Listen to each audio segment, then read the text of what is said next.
Good afternoon and welcome everyone.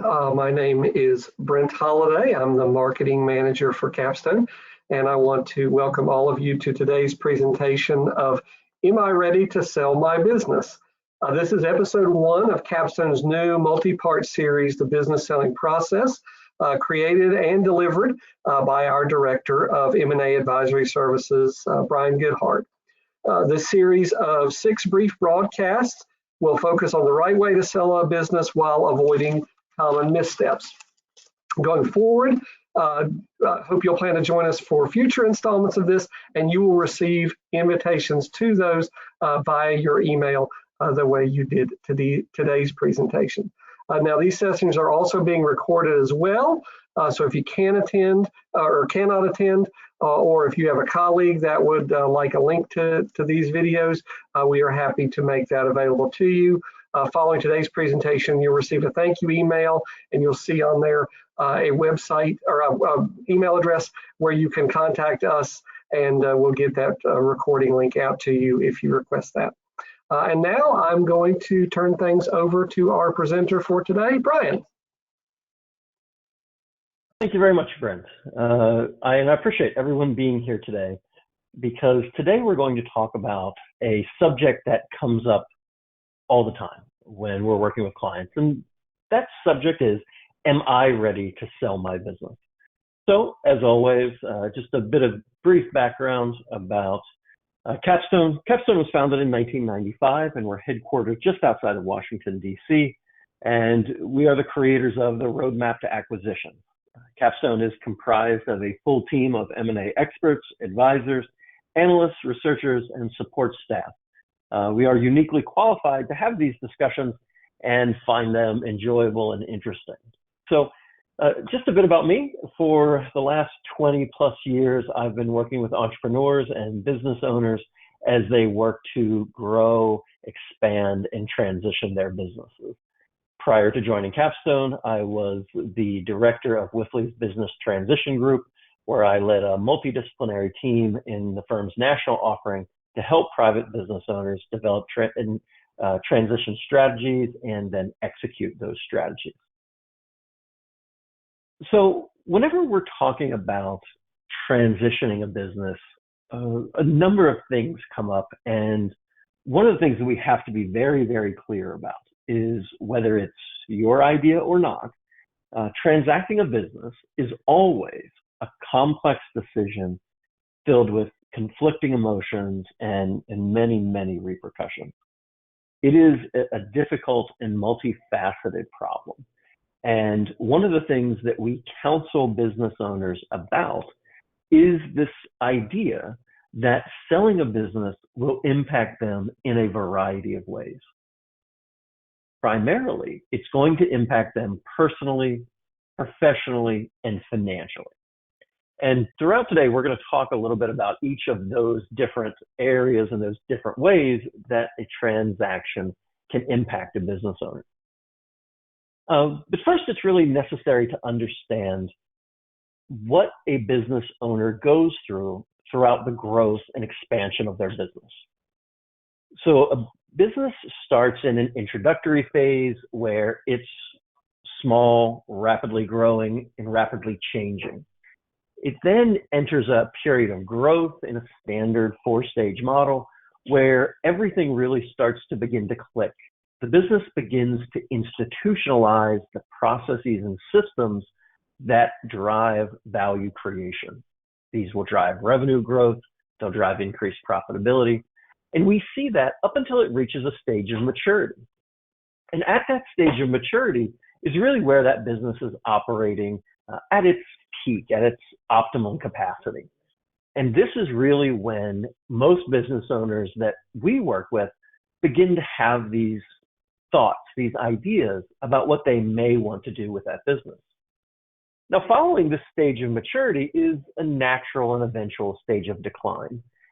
This can last for quite some time and is really not going to be the subject of what we talk about today, but it is a natural outgrowth of the evolution of the business. Now, it's also crucial to understand that while we're talking about this growth and evolution of a business, we also have to think about you, the business owner or owners. So as you'll see here in our graphic, in that introductory phase, when that business is just starting out, you yourself are learning. You're learning how to be a business owner. You're making mistakes. You're stumbling along the way. Through that period of growth, where you really start to walk upright, you begin to use the tools, connections, processes, and people that you've collected to push that business forward until you reach that stage of maturity, where you're now a mature business owner operating at probably your peak capacity as well. So it's important to understand that you've gone through this evolution just as the business has gone through this evolution. So another way that we conceptualize business ownership is to talk about business ownership as a balance. And while you're keeping that business, this business provides a lot of things for the owners and the ownership group. And that could include a number of things that you're going to know right off the top of your head, which would be income. It's going to provide a source of pride, a sense of community, some excitement, financial well-being.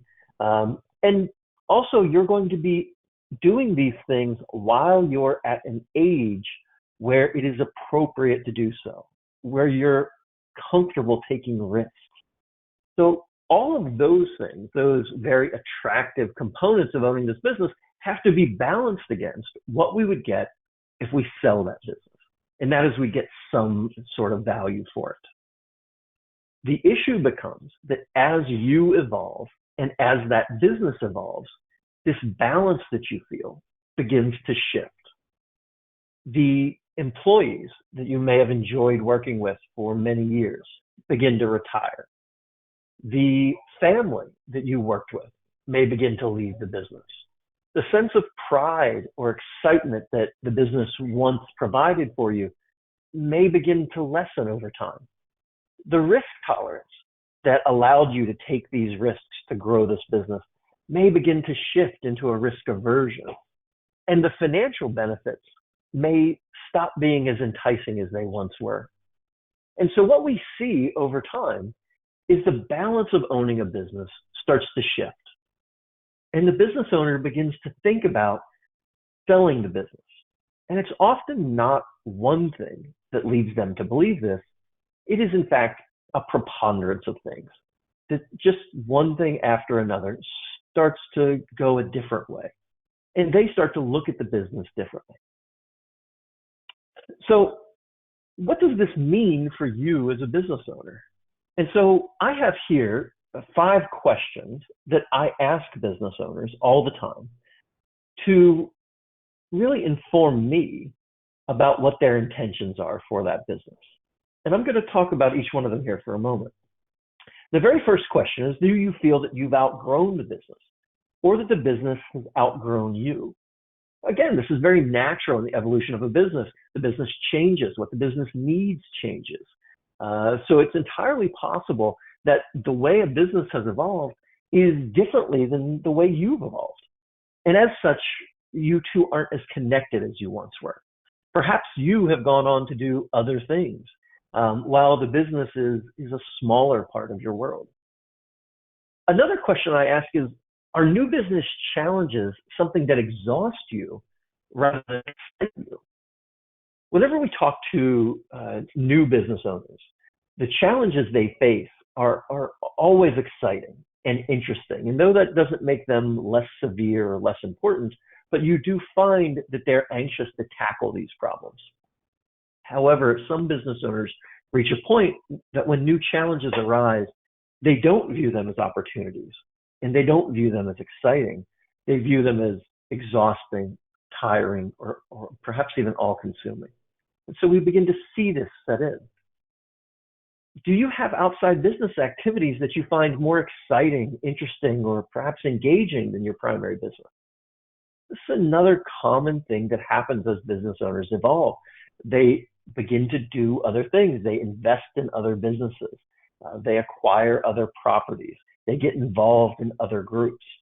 And as such, their work, their business, which consumed the vast majority of their time at one point, now consumes a smaller amount of their time and isn't really where they're directing their creative energies. And as such, they really begin to focus those creative talents elsewhere. A fourth question is, do you find yourself less willing to make those significant investments that a business may require to continue to grow? And here I'm not just talking about financial investments. I'm also talking about those investments of time and energy and talent that a business may require.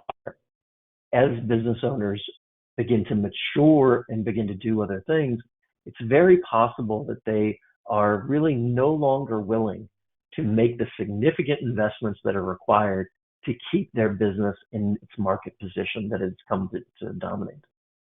And lastly, have you begun to define who you are beyond the owner of this business? And this is a very, very important thing. Some business owners are wedded to their business in such a way that they can't imagine themselves being separate from it in any way. Other business owners, as they evolve, they begin to do other things, they become interested in other areas, be they social issues, economic issues, political ventures, what have you. They really begin to define themselves as something beyond that business owner. And so when I ask these questions to people, I'll often get a variety of answers. But one thing I have to assure everyone is that it's crucial to understand that your answers are not bad or good per se. There is no value judgment here. These answers demonstrate that you're evolving as a person and as a business owner. That's all they do. However, in my experience, owners that answer yes to 3 or more of those questions are mentally in a position where they're getting ready to sell that business. So what does it mean, though, when we have reached a point where we may be mentally ready to sell our business? Well, here we want to be very careful. All too often, business owners are reactive at this stage in the process. And what I mean by that is that they respond to inquiries they receive, but they aren't proactively trying to manage a process. Because they are reactive, and in the modern age, almost every business owner of any size is getting solicitations on a somewhat regular basis from interested buyer groups, private equity groups, perhaps strategic buyers. So as they receive these, they are being reactive. They wonder every time they get one, what should I do? Who should I talk to about this? What does this offer mean? By addressing a transaction proactively, though, we can be much more involved in what happens and we can direct the process. And one of the most important things to realize when we start talking about directing this process is understanding that the term selling is actually a bigger term than you think. There are a variety of options that can be explored with different buyers that will enable the seller to monetize different components of the business and be involved in that business in ways that suit their particular needs. But this is only available to those individuals who are more proactive in their selling process. Another factor to consider are financial concerns. Now, remember when I started this conversation, I mentioned how we talk about how a business sale impacts you personally, which we just talked about, professionally and financially. And I want to talk about those things here for just a moment, because though you may be ready mentally to step away from the business, financial concerns may intercede to challenge that view. In order to deal with that, and one of the things that I advise people to do is to spend time with a financial planner and discuss some of your thoughts and concerns. Most business owners that I've worked with have a financial advisor or a financial planner. They are capable of doing an extensive amount of planning to help business owners map out a variety of outcomes for their life. I've found that they can be very helpful when deciding how you as a business owner may want to navigate the future. And this is a great discussion to have with them. Another thing that we should be thinking about, though, are operational concerns around our business. Operationally, your business may be more or less prepared for a transaction than you are. Sometimes a business owner has inadvertently done a very good job of preparing their business for sale, but may themselves not be mentally ready for a sale. Sometimes the opposite happens. So whenever we begin to talk to business owners, this is one of the key things we want to discuss with them to understand what their level of readiness is across a few different spectrums. But what do you do if you don't know what to do? And again, this is a very, very common question that we get. The simplest and easiest thing to do is to talk to a transaction advisor about getting a valuation done. Now, why do I say that? Simply because the price that a business owner feels he or she could get for their business is often a go, no-go decision for those business owners. Getting a valuation done does not obligate you in any one course of action, but it is illustrative of what you could potentially receive. And it's a hurdle many business owners want to overcome. So once they have that information, they can begin to have really good, meaningful, substantive discussions with, for example, their financial advisor or their accountant or their estate attorney. And by beginning these discussions, we can help a business owner really understand what impact this transaction will have on their life. Another reason that we like to talk about it is about valuation, is that valuation itself is a key component in the selling equation. And the selling equation is really the key to how transactions happen. And this valuation will give the business owner a sense of how the market is currently perceiving businesses like theirs. Now, what is the selling equation? The selling equation is just that unique combination of factors that, when present, would inspire you to sell your business. So it's a combination of not just the value you could get for the business, but the involvement a future owner would want you to have, the timing over which those activities would occur, the operational needs they may demand of you, and the different structural components of a transaction, be they earnouts, promissory notes, participation in the business of the buyer. And then there's always that X factor, that other thing you may want from a buyer who's interested in your business that will help your family or community or yourself in some other exogenous way.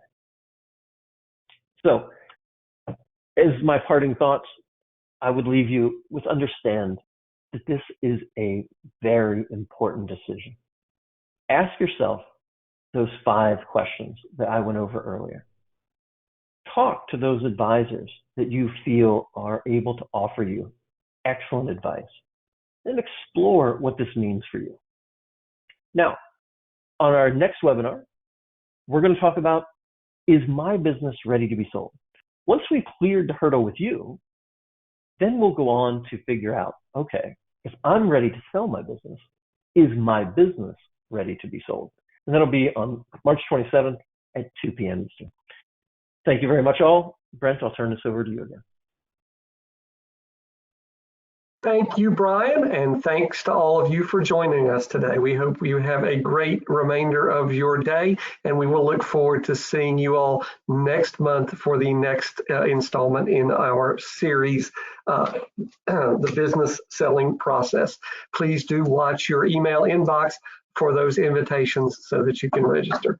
Thanks, and have a great day.